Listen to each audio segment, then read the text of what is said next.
लीजिए सुनिए।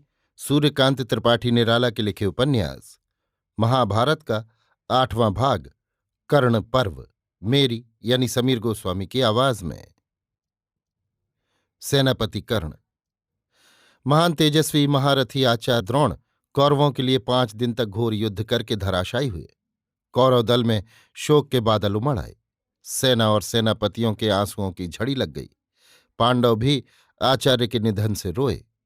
कौरव शिविर में नियमानुसार सभा बैठी। सब लोग शोकाकुल थे ही, विलाप करने लगे। विश्वविख्यात आचार्य पिता के प्रयाण से अश्वत्थामा को बड़ा दुख हुआ। वो फूट फूट कर रोने लगे। दूसरे दूसरे महारथी उन्हें धैर्य देने लगे। दुर्योधन को ये विश्वास था ही कि कर्ण के सेनापतित्व में उसकी विजय होगी। पितामह भीष्म और आचार्य द्रोण पांडवों से स्नेह करते थे। समय समझकर आचार्य के लिए शोक करने के पश्चात सभा के समागत वीरों को संबोधन करते हुए दुर्योधन ने कहा, वीरों, अब हमें आगे के मोर्चे की तरफ ध्यान देना चाहिए।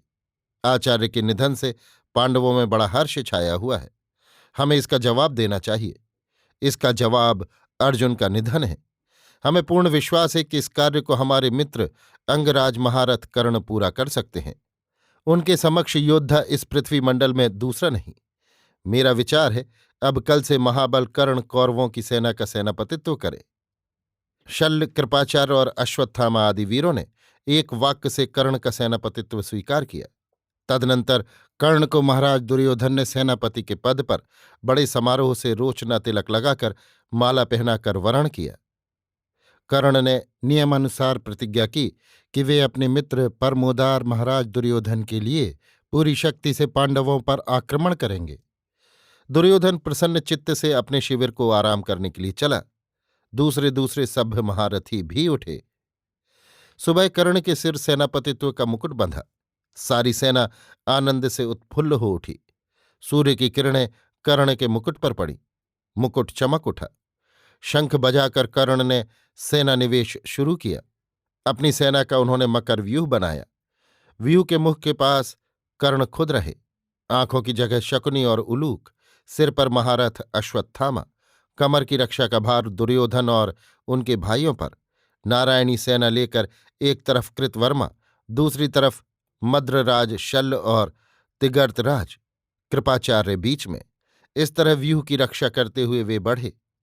कर्ण का अपूर्व व्यूह देखकर महाराज युधिष्ठिर ने अर्जुन से कहा, भाई, कर्ण बड़ा पराक्रमी योद्धा है। कर्ण से बड़े बड़े नहीं विजय पा सकते। बहुत संभल कर युद्ध करना। हमारे कष्टों का मूल भी कर्ण है। कर्ण का निपात बहुत आवश्यक है। इसी समय संसप्तकों ने अर्जुन को आकर ललकारा। अर्जुन भीम और नकुल पर धर्मराज की रक्षा का भार सौंपकर सावधान कर संसप्तकों के पीछे लगे। कर्ण पूरी शक्ति से बढ़ते हुए पांडवों के सामने आ गए। नकुल कर्ण के सामने आए और अस्त्रों के प्रहार से उनकी गति रोकी। कर्ण के तीर भादों की झड़ी की तरह चलने लगे और बात की बात में नकुल बाणों से घिर गए। इसी समय एक तीर ऐसा आया कि नकुल का सारथी घायल हो गया। फिर धनुष के भी 2 टूक हो गए।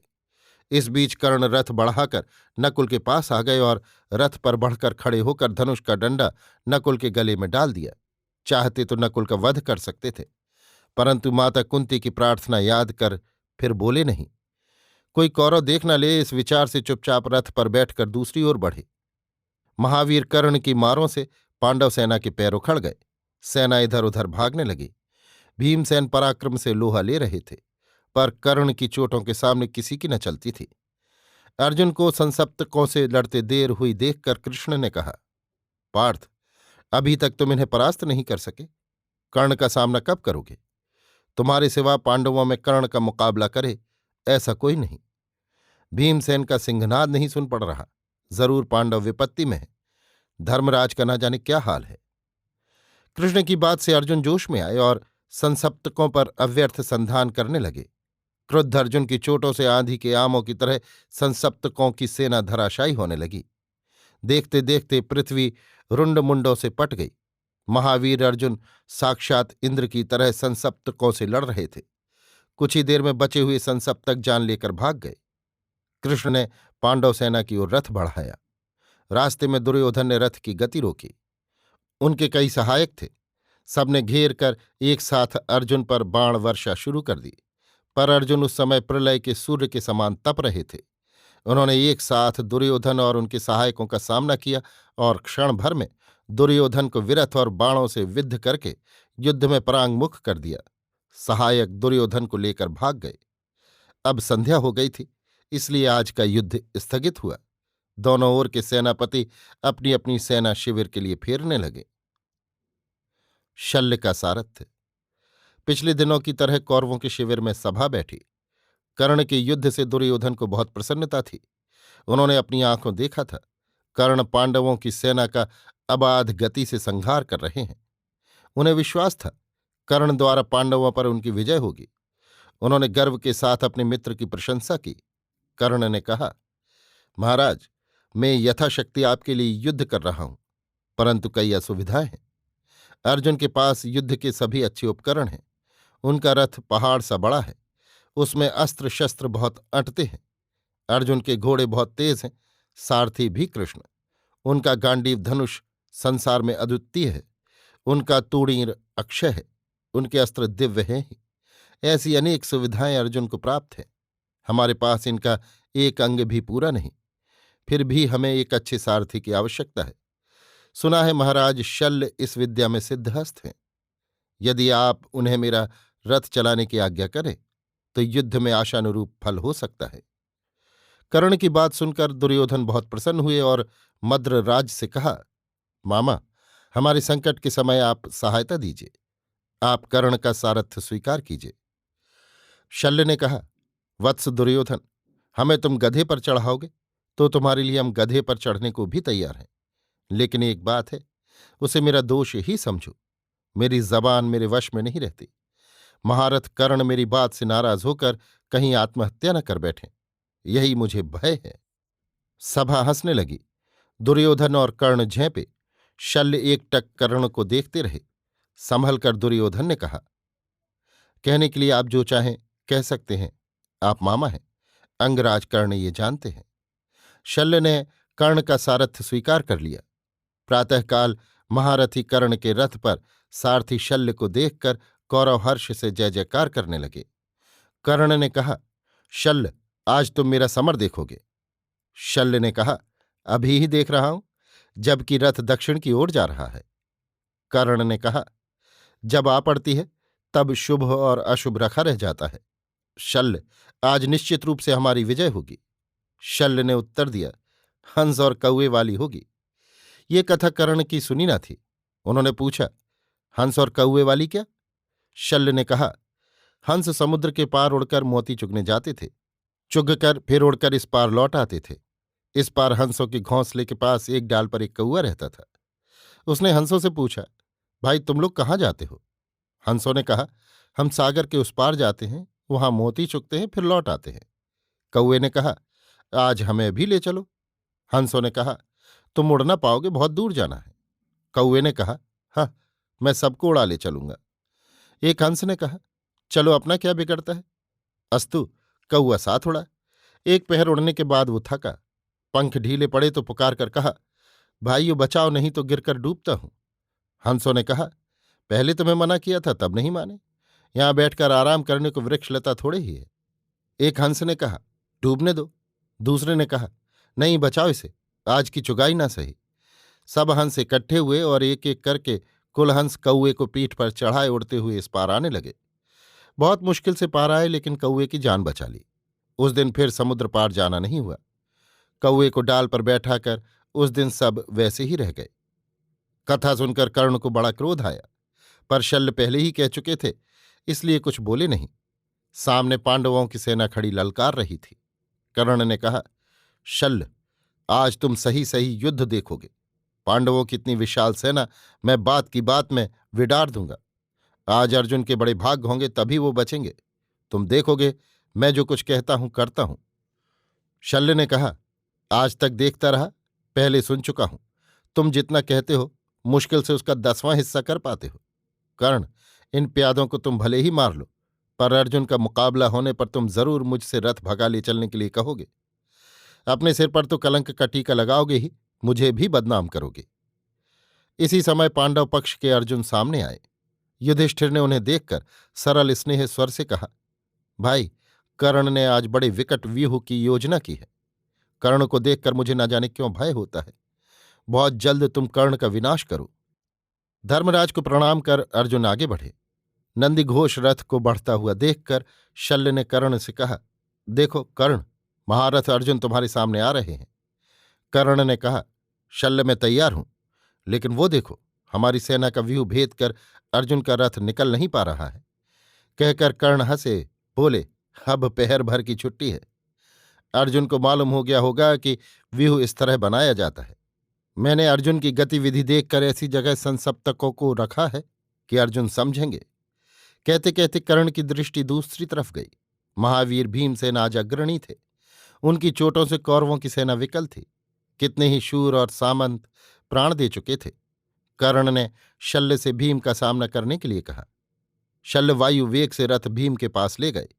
कर्ण ने ललकार कर कहा, क्या छिप छिप कर सेना का संहार कर रहे हो? आज तुम्हें युद्ध कौशल सिखाता हूं।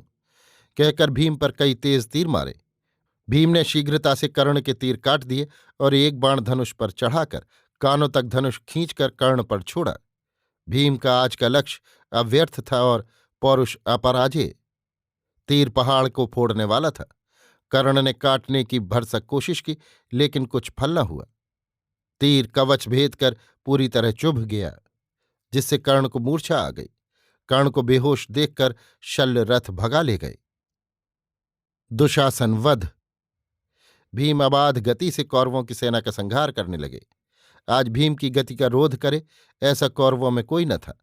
जैसे लहलहाते हुए पुष्प और पत्रों के हरे वन को एक छोर से दूसरे छोर तक दावाग्नि जलाती हुई चली जाती है, वैसे ही भीमसेन कौरवों का संहार कर रहे थे।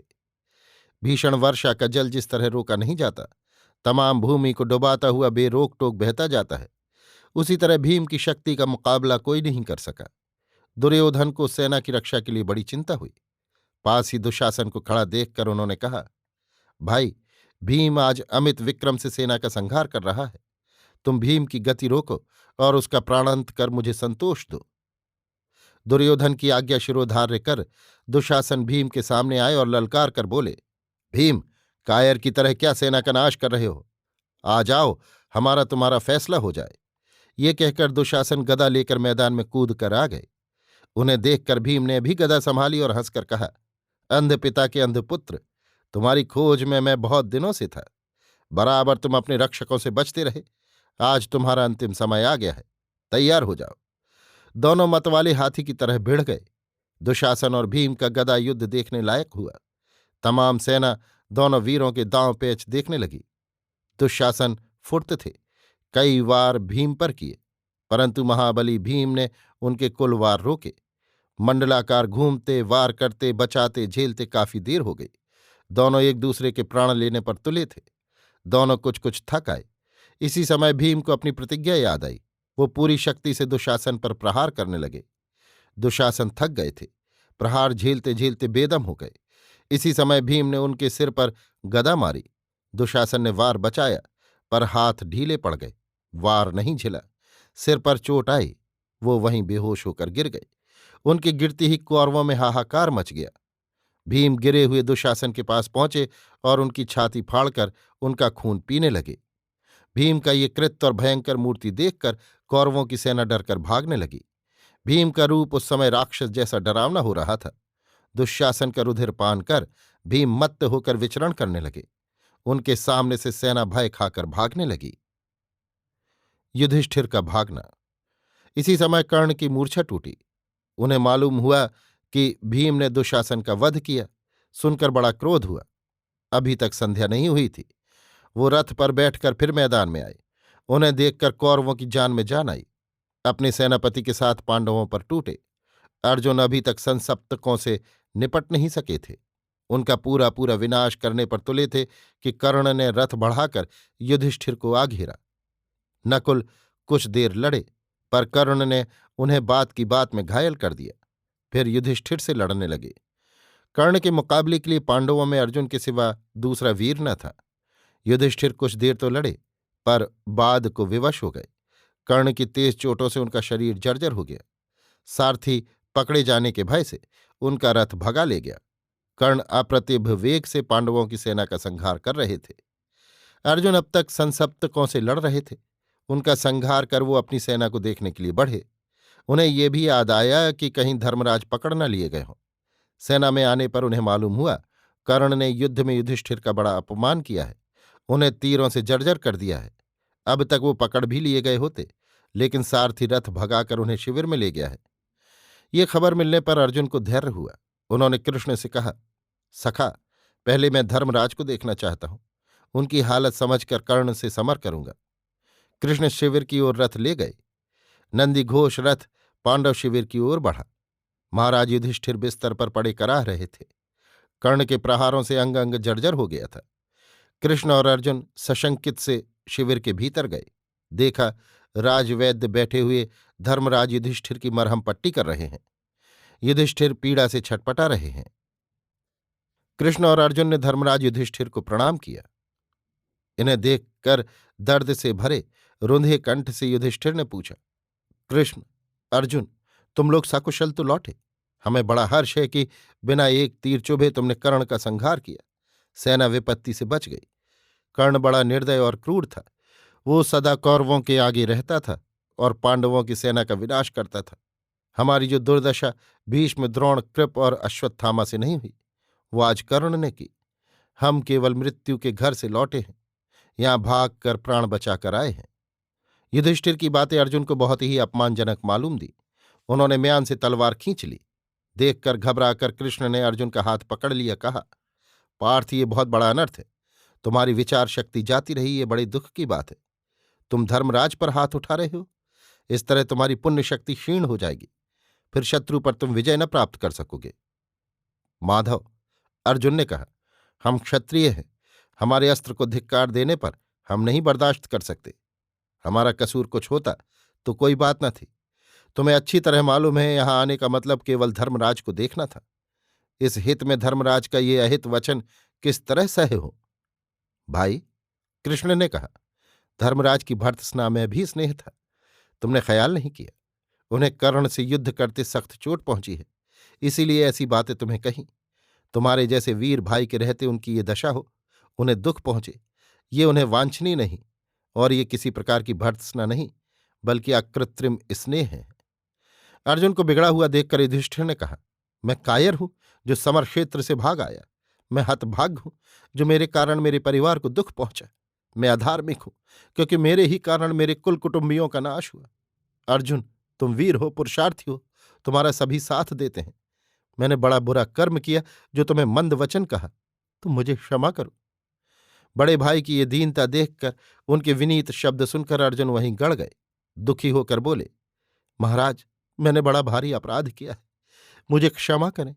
अब मैं प्रतिज्ञा करता हूं, आपको दुसह कष्ट पहुंचाने वाले कर्ण का आज संहार किए बिना आपको मुंह नहीं दिखाऊंगा। ये कहकर क्षमाशील युधिष्ठिर की पदधूलि सिर पर धारण कर अर्जुन वहां से विदा हुए। कर्णवध। घनघोर लड़ाई हो रही थी, फिर भी समय था। दुशासन के वध की अर्जुन को खबर मिली। वो उग्र रूप से लड़ते हुए भीम से मिले, उनके चरण छुए। अब आज सीधे कर्ण का सामना था। दोनों सेनाएं पूरे उत्साह से, अपनी अपनी विजय की आशा से, अपने अपने मुकाबले के योद्धा से भिड़ी थीं। कर्ण और अर्जुन भी निश्चिंत होकर एक दूसरे के सामने आए। युद्ध का श्री गणेश होते ही कुछ क्षण बाद कर्ण ने अर्जुन के गांडीव का गुण काट दिया। गुण के कटते ही तीर निक्षेप असंभव हो गया। साथ ही कर्ण में जो एक गुण और था, वो अविराम शरवर्षा कर सकते थे, उसकी सार्थकता हो गई। जब तक अर्जुन दूसरा गुण चढ़ाते रहे, कर्ण ने शरों से उन्हें जर्जर कर दिया। पांडव दल के दूसरे योद्धाओं ने कर्ण के चलाए तीर काटने की कोशिशें की, पर वे व्यर्थ गईं। कृष्ण और अर्जुन दोनों बुरी तरह घायल हुए। उनके बदन से खून के फव्वारे छूटने लगे। देखकर कौरवों को बड़ा हर्ष हुआ। सेना कर्ण का बार बार जयनाद करने लगी। धैर्य से अर्जुन ने गुण चढ़ा लिया और उल्टे कर्ण की दशा शोचनीय कर दी। तीरों से पृथ्वी, अंतरिक्ष और कर्ण के रथ के सभी पार्श्व छा दिए। कर्ण का धनुष टूटा और कई चोटें लगी। शल्य भी जर्जर हो गए। अर्जुन और कर्ण का अद्भुत युद्ध दोनों सेनाएं खड़ी एक निगाह से देख रही थी। पांडव सेना पूरे उत्साह से अर्जुन की जयध्वनि करने लगी। कर्ण को क्रोध आ गया। उन्होंने तत्काल दूसरा धनुष लेकर आग्नेय अस्त्र छोड़ा। अस्त्र की आग से अर्जुन के तमाम शर जलकर बेकार हो गए। आग पांडव सेना की ओर बढ़ने लगी। देखकर अर्जुन ने वरुण अस्त्र छोड़ा। शर के छूटने के साथ आकाश में बादल घुमड़ने लगे और वर्षा होने लगी। कर्ण ने वायव्य अस्त्र छोड़ा, जिससे तमाम बादल हवा से कट छट गए और आसमान बिल्कुल साफ हो गया। अर्जुन ने आंधी उठी हुई देखकर नागास्त्र छोड़ा। देखते देखते आकाश में लाखों नाग लहराने लगे और सांसों में कुल हवा भर ली। नागास्त्र से कौरव दल को विचलित हुआ देखकर कर्ण ने गरुड़ास्त्र छोड़ा। अस्त्र आकाश में छुटते ही उसमें हजारों लाखों गरुण पैदा हो गए और कुछ क्षण में सांपों को पकड़ पकड़ कर खा गए। कर्ण के इस अस्त्र की काट नारायणास्त्र अर्जुन के पास था, लेकिन ये अस्त्र मनुष्य युद्ध में वर्जित था। इसलिए अर्जुन सिर झुकाकर गरुणास्त्र का प्रभाव रहने तक चुप रहे। इससे पांडवों की कुछ सेना का नाश हुआ। कौरव कर्ण की जय बोलने लगे। अर्जुन धैर्य के साथ साधारण अस्त्रों से लड़ते रहे। वो चाहते तो दिव्य अस्त्र छोड़कर उसी समय कर्ण के साथ कौरव सेना को भस्म कर सकते थे, परंतु उन्होंने ऐसा नहीं किया। वो मानवीय युद्ध से ही कर्ण को जीतना चाहते थे। पल पल में अर्जुन के तीर निशाने पर अव्यर्थ बैठने लगे। देखते देखते अर्जुन का हाथ तेज से और तेज होता गया। फिर दाएं बाएं दोनों हाथों से एक एक के थकने पर अर्जुन तीर चलाने लगे और कर्ण को घायल कर दिया। कौरवों की सेना का भी नाश किया। देखने वाले अनिमेष दृष्टि से अर्जुन की वो क्षिप्रता देखते रहे। कर्ण को मदद करने वाली सेना का प्रायः नाश हो गया। देखकर कर्ण विचलित हो गए। अधीर होकर उन्होंने अर्जुन पर छोड़ने के लिए दिव्य शक्ति निकाली। शर को देखते ही शल्य डरे। कहा, कर्ण, इससे अर्जुन का नाश न होगा, कोई और अच्छा तीर निकालो। कर्ण ने कहा, पहला तीर हाथ में रहते कर्ण दूसरा तीर नहीं चलाता, कहकर तीर छोड़ दिया। बाण के छूटते ही कृष्ण समझ गए। उन्होंने घोड़ों को घुटनों के बल बैठा दिया। इस तरह अर्जुन का सिर झुक गया। तीर अर्जुन के गले में न लगकर इंद्र के दिए किरीट पर लगा, जिससे किरीट कट गया। अर्जुन बच गए। उत्तरोत्तर कर्ण और अर्जुन युद्ध में प्रबल पड़ते गए। अब तक सैकड़ों उपाय दोनों ने एक दूसरे को मारने के किए, पर कोई सफल नहीं हुआ। कर्ण और अर्जुन का ये युद्ध देखकर देवता भी दंग रह गए। तीरों की ऐसी लड़ाई अब तक किसी ने नहीं देखी थी। अर्जुन अब तक पहले की तरह धीर अविचलित थे। यद्यपि वो शरचालन में बड़ी ही फुर्ती से काम ले रहे थे, फिर भी उनमें थकान या चंचलता न आई थी। कर्ण अधीर हो गए थे। उनकी अधीरता बढ़ रही थी ज्यों ज्यों अर्जुन के हाथ तेज हो रहे थे। इस समय कर्ण परशुराम की सिखलाई शस्त्र विद्या एक तरह से भूल से रहे थे। ज्यों ज्यों दाव पैंच याद नहीं आ रहे थे, चिढ़ बढ़ रही थी। इसी समय एक दुर्घटना हुई। कीच में कर्ण के रथ का पहिया धंस गया। रथ की गति अचल हुई देख कर्ण बहुत व्याकुल हुए। उन्होंने पुकार कर कहा, हे अर्जुन, धर्मयुद्ध के अनुसार तुम्हें इस समय कुछ देर के लिए रुक जाना चाहिए। मेरे रथ का पहिया कीच में धंस गया है, उसे निकाल लूं, कुछ देर दया करो। अर्जुन ने कहा, कर्ण, धर्मयुद्ध का ज्ञान तुम्हें तब नहीं हुआ जब अभिमन्यु अकेला 7 रथियों से लड़ रहा था। सूतपुत्र, अब जब अपने सिर पर आ पड़ी तब धर्म का ज्ञान हुआ है। विराट के यहां जब गोधन चुराकर चले थे, तब जिन गौओं के खुरों में रोग था, वे गायें बैठ बैठ जाती थीं। उन्हें कितने धर्म ज्ञान से तुम पीट पीट कर उठाते और भगाते थे। तुम्हें सम्मुख समर में शत्रु से दया की भीख मांगते, धर्म का ज्ञान देते लज्जा नहीं लगती। कर्ण समझ गए कि प्रार्थना व्यर्थ है। वो रथ से कूद पड़े और एक तीर ऐसा मारा कि वो अर्जुन का वर्म भेद कर छाती में चुभ गया। अर्जुन कुछ देर के लिए संज्ञाहीन से हो गए। इसी अवसर पर कर्ण पहिया निकालने लगे। पहिया निकालते हुए वे पैर से धनुष पकड़कर तीर चलाते थे और एक हाथ से पहिया निकाल रहे थे। पहिया इतना धंस गया था कि एक हाथ से निकल नहीं रहा था। अर्जुन को निष्क्रिय देखकर, समय समझकर कर्ण दोनों हाथों से पहिया निकालने लगे। इसी समय अर्जुन प्रकृतिस्थ हुए। कर्ण को निशस्त्र देखकर उन्होंने उन पर तीर नहीं छोड़ा। देखकर कृष्ण ने कहा, पार्थ, यही समय है, कर्ण का वध करो। यदि पहिया निकालकर वो रथ पर बैठ गए तो महारथ कर्ण का तुम कदापि वध नहीं कर सकोगे। कृष्ण के कहने के साथ अर्जुन ने एक तीर कर्ण को मारा। तीर कर्ण के ऐसा लगा कि उनका सिर धड़ से विलग हो गया। कर्ण काम आ गए। देखकर कौरव सेना हाहाकार करने लगी। पांडवों के हर्ष का बारा पार न रहा। भीमसेन ये अद्भुत युद्ध देख रहे थे। वो दौड़कर अर्जुन के रथ पर चढ़ गए और बड़े स्नेह से उन्हें गले लगा लिया। संजय ने धृतराष्ट्र से कहा, महाराज, आज वीरवर कर्ण रथ का पहिया निकालते हुए अर्जुन के तीर से काम आ गए। उनका तेज निकलकर सूर्य में समा गया। धृतराष्ट्र महारथ कर्ण का वध हुआ सुनकर वहीं मूर्छित हो गए। दुर्योधन के शोक का अंत न था। कर्ण ही उनके अंतरंग मित्र थे। सूर्य अस्त हो चुका था। लड़ाई बंद हो गई थी। दुर्योधन आज सब दिनों से अधिक चिंतित हुए। धीरे धीरे शिविर को लौटे। अभी आप सुन रहे थे सूर्यकांत त्रिपाठी निराला के लिखे उपन्यास महाभारत का 8वां भाग कर्ण पर्व, मेरी यानी समीर गोस्वामी की आवाज में।